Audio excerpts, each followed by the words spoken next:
Assalamualaikum warahmatullahi wabarakatuh. Baik, adik-adik mahasiswa yang saya banggakan, peserta mata kuliah pendidikan Pancasila, bahwa pada pekan ini, pekan keempat, kita akan melaksanakan pembelajaran kita dengan metode diskusi kelompok atau yang biasa disebut dengan collaborative learning. Belajar mandiri, tugas terstruktur, dan tatap muka itu tetap sama kita lakukan. Cuma memang tugas mandirinya ini adalah makalah, PPT, dan video presentasi. Nah, karena kita tidak luring, maka semua kelompok ya tentu buat makalah, buat PPT, dan video presentasi. Karena kita tidak bisa memberikan kesempatan kepada setiap kelompok untuk presentasi karena waktunya bisa tidak efisien, penggunaan kuota kita tidak ekonomis. Nah, tetap ada yang menjelaskan seperti biasa di kelas kita, mewakili mereka yang wajib menjelaskan. Tugasnya tidak diupload di menu tugas sekolah karena kapasitasnya tentu sekolah terbatas, tapi di Google Drive nanti diatur oleh ketua kelas. Apakah Google Drive-nya per kelompok ataukah Google Drive-nya ketua kelas. Dan itu deadline-nya sama. Lihat saja di petunjuk di menu tugas ya. Nanti kemudian wakil ketua kelas mengidentifikasi tugas yang terlambat, tugas yang tidak masuk. Dan di akhir semester ini harus tugas-tugas tertentu harus diupload. Jadi tugas-tugas tersebut harus dibawa ke PTMKU, nanti ketua atau wakil ketua yang kemudian menginputnya ke komputer di kantor UPTMKU. Baik, jadi diskusi di pekan keempat, 5, 6 ini sebenarnya adalah diskusi yang kemudian membahas materi di pekan ketiga terkait Pancasila sebagai sistem filsafat. Nah, makalah Anda tentu harus memuat konsep, kemudian realita kehidupan bermasyarakat kita seperti apa, masalahnya apa, lalu kemudian kira-kira solusinya bagaimana.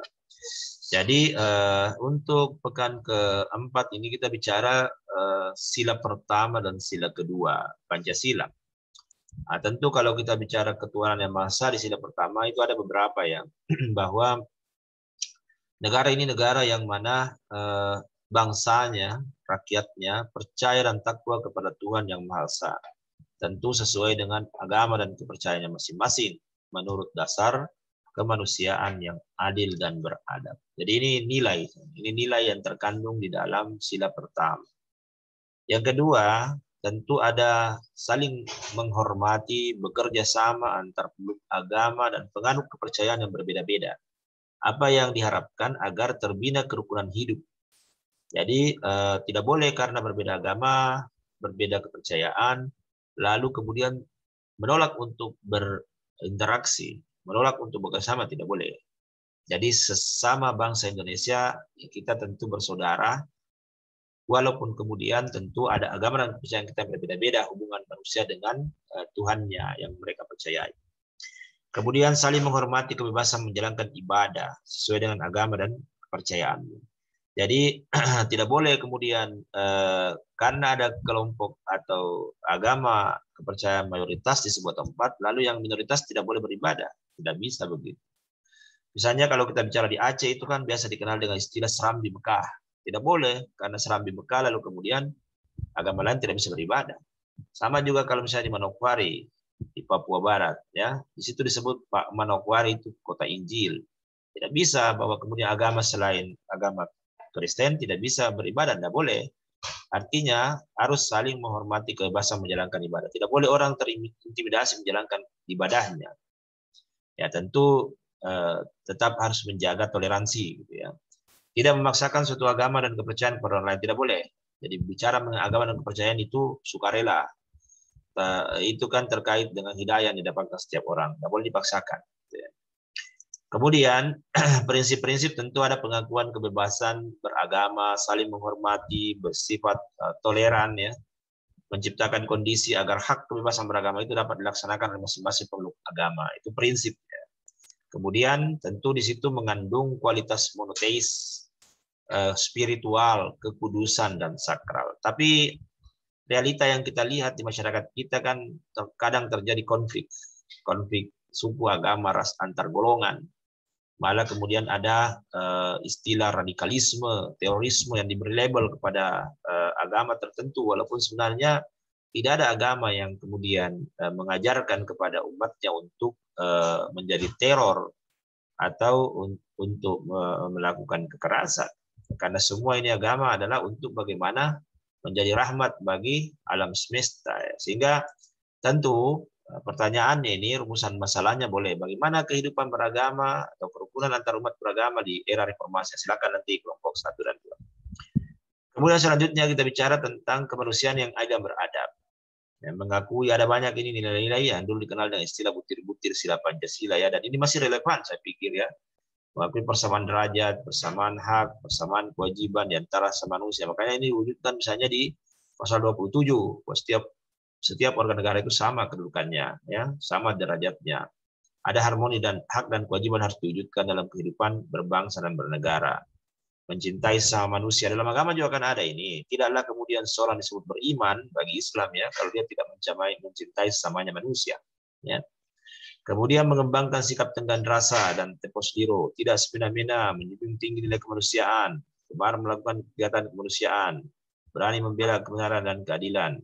Kemudian bersama bangsa lain ya, di dalam mengembangkan sikap hormat, menghormati dan bekerja sama. Jadi ini semua hal-hal yang baik, yang kelompok yang membahas ini bisa saja kemudian menemukan nilai-nilai yang lain. Tidak ada masalah, bukan hanya yang 8 nilai ini, bisa saja ada nilai-nilai yang lain ya.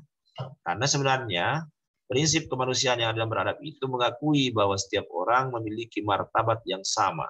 Manusia itu kan sama. Jadi ya karena sama maka kemudian manusia itu tidak boleh absolut. Ini sebenarnya makna dari ini ya. Dalam Islam juga misalnya bahwa ya setiap manusia sama. Tidak ada label-label yang membedakannya, kecuali mungkin dalam konteks agama itu keimanan dan ketakwaannya. Tapi bahwa dia punya martabat yang sama. Dia punya martabat yang sama, sehingga tidak boleh ada absolutisme, tidak boleh ada otoritarisme, karena pemilik kekuasaan itu hanya Tuhan yang kita percayai. Jadi kalau manusia mau berkuasa itu harus ada proses, itulah disebut demokrasi. Ya. Setiap orang harus diperlakukan adil sebagai manusia, ya mana menjadi dasar bagi pelaksanaan hak asasi manusia. Nah, setiap orang punya hak hidup dan lainnya yang diakui oleh undang-undang.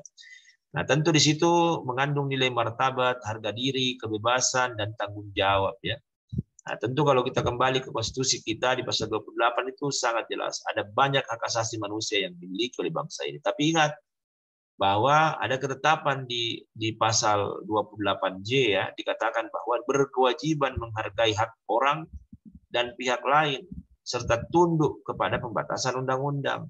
Artinya apa? Hak asasi itu memang ya sesuatu yang universal, sesuatu yang melekat pada diri setiap manusia. Tapi ingat bahwa itu tidak absolut. Di saat kemudian Anda bertemu dengan orang lain dengan hak yang sama, maka disitulah kemudian ada kewajiban asasi yang berlaku bagi setiap orang yang punya hak asasi. Ya. Nah, itulah nanti kemudian silakan dikemukakan. Ada banyak kasus-kasus hak asasi manusia ya. Silakan Anda melihat itu bagaimana sih penegakannya di era reformasi. Ada banyak, nanti silakan Anda lihat kasus-kasus itu.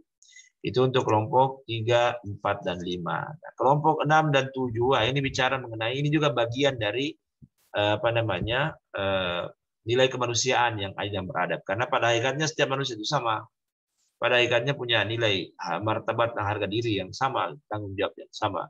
Nah, di Indonesia ini kan kelihatan ada benturan ya, ada benturan antara buruh pekerja ya dengan pengusaha yang memiliki modal. Nah, tentu karena ideologi kita ideologi Pancasila ya tidak boleh ada monopoli, monopsoni dan seterusnya, eksploitasi dan seterusnya. Semua itu harus dibawa pada kerangka bagaimana hak dan kewajiban itu berjalan. Tidak berarti bahwa pengusaha punya modal, membuat usaha, mempekerjakan orang, berwenang-wenang terhadap pekerjanya.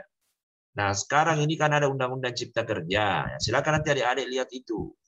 Apakah posisinya para buruh, para pekerja itu berada pada posisi yang bermartabat sesuai dengan nilai-nilai kemanusiaan. Jangan sampai kemudian undang-undang itu justru mengebiri hak-hak kemanusiaannya pekerja. Nah, itu yang kita mau lihat. Karena Ini kan harus ada hubungan simbiosis mutualis ya. Tidak boleh kemudian buruh itu mau haknya lalu kemudian menghancurkan pengusaha, karena kalau pengusaha bangkrut, usaha tidak ada lagi, gulung tikar, akhirnya kemudian pekerja juga bisa PHK, bisa dirumahkan, bisa kehilangan pekerjaannya. Begitu sebaliknya, kalau buruhnya mogok, tidak ada pekerja, kan produksi tidak bisa jalan, pengusaha bisa bangkrut juga. Jadi ini harus ada titik-titik optimum ya, titik-titik di mana ada equilibrium di situ, keseimbangan, yang tentu harus saling menguntungkan dua belah pihak. Baik, saya pikir itu penjelasan saya untuk pekan keempat. Silakan Anda berdiskusi di menu forum kelompok. Nanti pertanyaan-pertanyaannya di situ dijawab ya. Oke, baik. Terima kasih. Alhamdulillahirabbil alamin. Assalamualaikum warahmatullahi wabarakatuh.